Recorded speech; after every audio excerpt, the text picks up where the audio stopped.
આ સમસ્યા છેલ્લા 15 દિવસથી છે, જેનો કોઈ ઉકેલ આવ્યો નથી. અત્યારના ઢેચણસમાં પાણી છે, પણ એ પાણીનો કોઈ યોગ્ય સમાધાન થયેલ નથી. અત્યારમાં જીવજંતુ તથા સાપની અવરજવર રહે છે સોસાયટીમાં.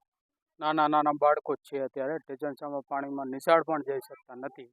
આ માટે એ તાત્કાલિક પગલાં સરકાર લે તો સારું છે.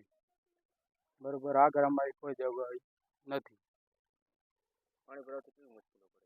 પાણી ભરવાથી અમારે ઢેચણસામાં પાણી રહે છે. પાણીની મુશ્કેલી એ જ છે કે બાળકોને નિશાળ જવું છે તો મુશ્કેલી બહુ જ ઊભી થાય છે.